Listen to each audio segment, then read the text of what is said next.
Meanwhile, Bernie Sanders hailing New York City socialist and mayoral hopeful who run the Democratic primary, Zohran Mamdani, the future of the Democratic Party. Watch this. Together we will freeze the, make buses fast and deliver universal. We will freeze the, make buses fast and deliver universal. They're afraid of Mr. Mamdani becoming an example to what can happen all over this country.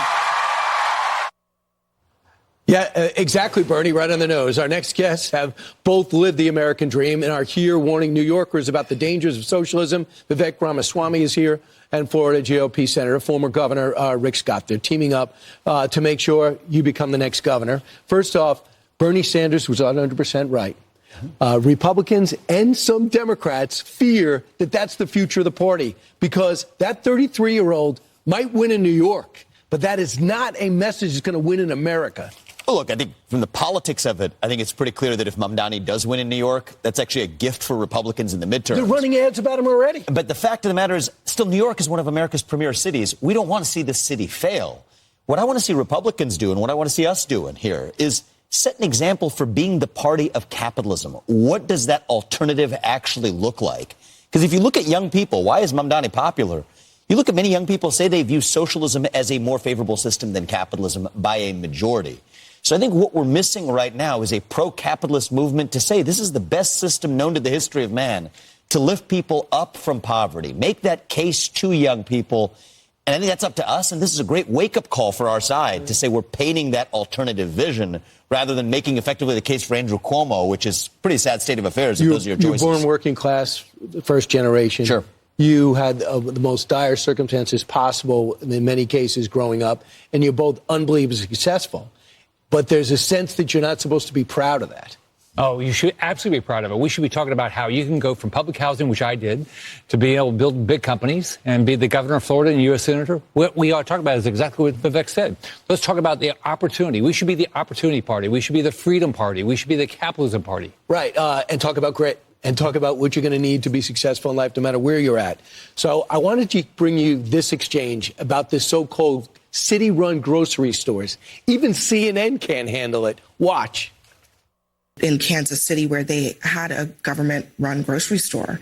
And it's been there for years, but it's on the verge of closing because it doesn't work. Frankly, the government is not that good at being in the business of being in grocery stores. So what do you say to that example? We have to prove not only the efficacy, but the excellence of this idea. Because for every one example that you can point to, there's another municipality today considering opening a city-run grocery store. But to me, the most important thing is the outcome. This is something I believe will work. He said absolutely nothing of use. It doesn't work. People working in Kansas City, that grocery store, have to use tasers to work there. It's crime-ridden. I grew up in Kansas City where this store closed, and I grew up in the grocery business. I worked there. My friends own grocery stores. They told me about this. It never worked. I mean, government run anything. What does government run well? Name one thing. I can't. The Defense Department, I hope, but yeah, I mean, the reality is he talking? Why is this catching on? He's talking about certain real problems without offering the right solutions. Affordability. Let's talk about housing. If housing's a real problem, are you going to do freezing rent? What's that going to do? It's going to hurt everybody who owns buildings and downstream the people who live in them too. But you want to address the housing crisis? Here's how you do it. Get the red tape out of the way to construct new housing. That's true in New York as it is in Ohio. Get the regulations out of the way. I mean, both of us have traveled this country. Nobody wants more red tape. Everyone wants less red tape. So focus on the actual right solutions. And that's how we address the problems that are very real that we can't sweep under the rug either.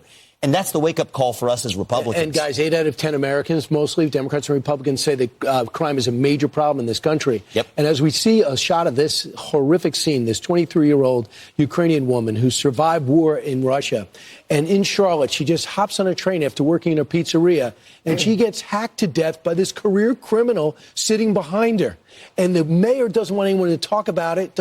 We don't hear anything from the governor. Elon Musk said, why don't people care about this? What's your reaction to this? I think it's a much bigger story. Battleground state, Democrats run, and they want to bury it instead of trying to stop it. Why wasn't he in jail?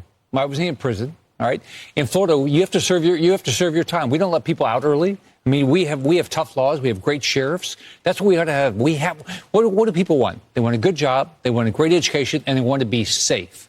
They want to be safe. You're not going to be safe in New York with Mondami. I mean, he wants to get rid of the police. He wants to defund the police. This is craziness. Vivek, real quick. Yeah, look, I mean, if we wouldn't be talking about this one incident in Charlotte if it was a one-off, it's becoming normalized across the country. Think about my home state, Cincinnati to Cleveland. Think about what's coming right here in New York City to L.A.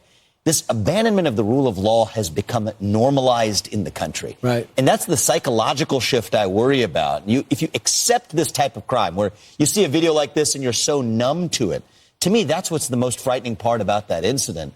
The good news is it's not rocket science. Right. More cops on the streets, reform of bail bond system. If you're a repeat offender, don't let them back out. It's common sense. Right. And the fact that my Democrat opponents in Ohio or Democrats here in New York can't actually stand for those common sense policies says everything you need to know. Running unopposed, but just as a point to point out that Tim Ryan, who ran on the Democratic side, big story today that you're getting all his donors. Yeah. So Democrats are coming to you even before the general election started. Thanks. A lot of those centrist Democrat donors are disaffected. They're coming our way, and we welcome them. Right, and you should welcome this guy. He's got a lot of experience. Yeah. Senator Rick Scott, thanks so much. Great to see you. Vivek Ramaswamy, maybe the next governor of Ohio. Meanwhile,